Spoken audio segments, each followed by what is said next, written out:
Today, go ahead, Tim. Put the water hose in there. Today, what we're doing is we're taking these tomatoes. I'm soaking them in water so that they get a good bit of water. Can you see that? We're taking these that I got at the farmer's market, and we're going to plant them in that hole there. Now, go turn the water on. The reason why the hole is so deep, let me show you how deep that hole is. Bam. Is one, you always want to plant your tomatoes deeper than you need it to leave only just a little bit of the top exposed, but also so that I can put nourishment underneath the tomato so that the tomato will have food to grow through. So I'm going to put in compost and some fresh mulch and all that kind of goody stuff. Turn it off. That's enough. Actually, put it in the next hole. Now, the reason why he's putting water in the hole is we're trying to dig as deep a hole as possible. And in this heavy, compacted LA soil, when that water goes down, it'll soften up that clay, and we'll be able to dig our hole even deeper. This already, go turn off the water, Tim, is our second soaking. Other plants that I plan to plant today are, this is a little pepper. I already got my first pepper on it. Some squash. Purple basil. Can you see that? I'll pull it out.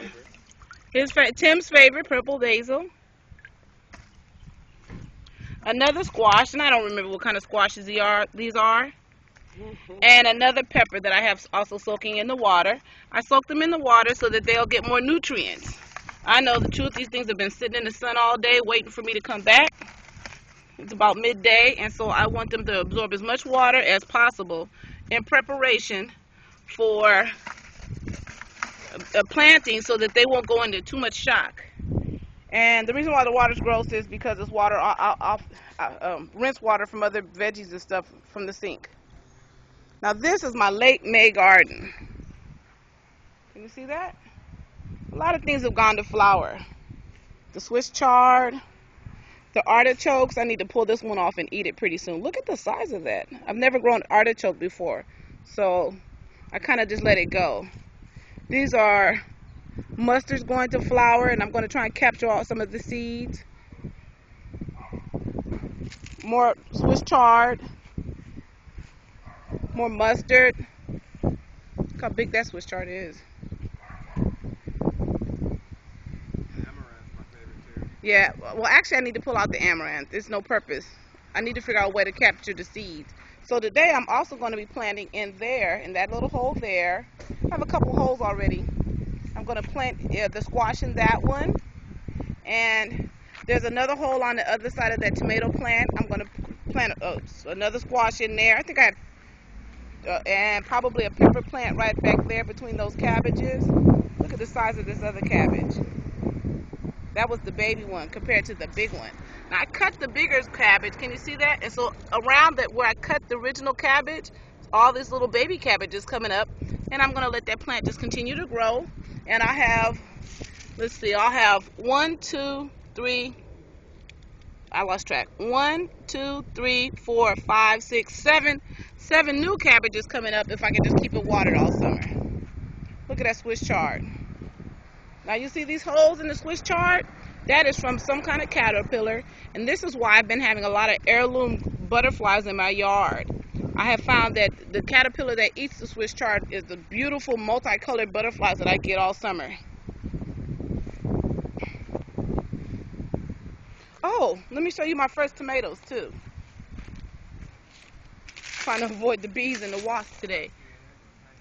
I got some little bitty tiny cherry tomatoes coming in. I don't even remember what brand of tomato. Can you see those? Yeah, those are going to be delicious. And that plant was actually put in after the other one, which as far as I can see, oh, look, hidden. Can you see those? 2 tomatoes ripening on the vine. Oh, a third one. Oh, look how big that is. And the reason why I allow so much plant life to grow in and around the plant is I find that when I clear away the other plants from the tomatoes, I get more bugs. I think the other plants act like a camouflage, and the things that eat tomatoes can't taste tomato, can't smell them. Now this is something most people have never seen. That's a lettuce flower. Most of the time, people only see lettuce as a head. Well, I let it go flower and I let the seeds drop so that next year I don't have to plant any lettuce. Plus, I couldn't reach in here and reach some of this after a point. And when it gets all hot, the lettuce is not good. So to replace that lettuce that's already gone to seed, I have this. These are some, I tried these with strawberry buckets last year and they really didn't work. Let me pull out some weeds here. And so I tried, and what the problem was that the hole was too big. The dirt just kept leaking out. So I cut some cups in half. So just some basic plastic cups. We've all used them at parties. And I've set them in, I want to say a Kimbo, so that they fill in the hole. They keep the dirt in, and I can start my little seedlings in there. And as you can see, this is working. Now some of my holes are empty because the plants died. But I was using old plants anyway, except for the lettuce. The lettuce was pretty new. So while Tim works on the planting out in the yard, there, wave hi Tim, I'm going to work on putting some lettuce plants back into the holes here. But this came out nice. This is the cilantro. I don't know if this is alive or not, but it doesn't look totally dead. And that's the Malabar spinach. And I can tell that I have something. I don't know if it's a snail, because I don't see any slime trails, or if it's a caterpillar, which is most likely. Oh, see the caterpillar? We found you. Watch it. It's a looper. That's going to make those beautiful white butterflies that you see all over LA. They're cruciferous eaters. You see that, Tim? Ah, eating like that. I'm eating, lady. Yeah. Well, I'm not going to kill it because otherwise I have no butterflies. I don't mind sharing a little bit as long as they don't get crazy, which is why this has happened. And I still got aphids in places, but yeah. Yeah, I keep ladybugs, true. Now this is the squash. I've already harvested some nice squash off of them and eaten them. Look how pretty those are. I just watered them yesterday, so all the leaves are nice and happy. And I have an experiment going. I was having horrible powdery mildew. Can you see that? See all this white flaky stuff? Looks like a bad skin rash. That's powdery mildew, and it tends to ravage my yard. You can see a little bit on this plot. So I found a recipe for milk and another recipe for aspirin in water. And so you're looking all extra. Oh, it's not gonna do it for me, huh, Tim? Okay, he said no. Getting all extra flexible over there. So what I did was sprayed milk with aspirin in it, with half milk, half water, and 2 aspirins in a container. I know it says insecticidal soap, but this stuff never works. So I just emptied out what was left and used this bottle because it's a good size. Mixed the two together, and I sprayed yesterday all over the powdery mildew. And I can say that probably 2/3 of the powdery mildew that was on these leaves yesterday is gone. I only sprayed the 2 plants, this one and that one, leaving this one as the one to identify how bad it was. And yeah, I could tell the difference. So now it's free for all. I'm gonna spray all the plant. Now, unlike the tomatoes where you plant them all the way to the top of the floret, with the squash that we're going to plant here, and I don't remember whether it's yellow or crookneck, I don't remember.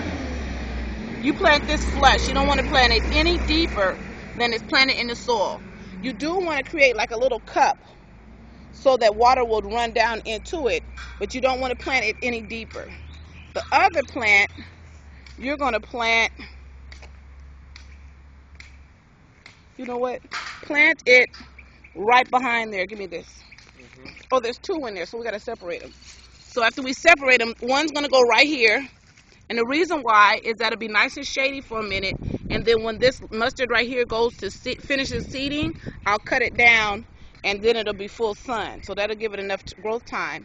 And we will plant the second one probably right in there. That's what you're talking about, the dead leaf is? Yeah, where that dead leaf sits. Because then again, it'll get nice shady until it's grown. And by then I will have harvested this other, Amaranth. not the amaranth, because that's got to go soon. Huh. But I'll harvest this other cabbage and it'll be in full sun. Now I'm going to take these plants one-handedly. I'm going to take it out of there. And I'm gently going to try to detangle. Now I've heard people say that you shouldn't let your roots see air, but I've never had a problem with that. Now the biggest problem may be that these two are too intertangled, and if they are, I'll just plant them open like this so they go two different directions. But sometimes I'm able to, see, came right free. Hope you can see that. And so now I have two plants out of this planter instead of one. This one will be more in the sun, this one more in the shade, and as soon as Tim is finished with this hole, I'm ready for it. Tim has dug me a little hole, and I'm going to take, here Tim, hold this, Indeed. and point at that hole. I'm going to take some of the dirt from an old plant that died and drop it in there. Give me the shovel. And the reason I do that is to add more nourishment under the plant. Put my foot in there. You want to give the plant as much of a chance as possible, and the best way is to add the nutrients I find in the ground underneath it. See, I'm going to take a little bit more of that out. Set that shovel down. I'm going to go get the plant. Put it on pause here. Mm-hmm. Wait, hit pause. Okay, you ready? Mm-hmm. Okay, see the plant? Now, like I said, I'm going to use the dirt that Tim dug up from around it. My goal is not to make it any deeper than it's planted, but maybe an inch or two, because you're going to end up, there's no way you're going to get it exactly the same. And you got to allow for there to be the soil to compact around it a little bit. But if you notice, around it, it's just like a bowl. Mm-hmm. I'm also going to finish off with a little bit more of this to act like a mulch. So I must say most of my soil has some kind of seedlings in it. I may get random seeds in there from watering this section. And that's how I plant. So.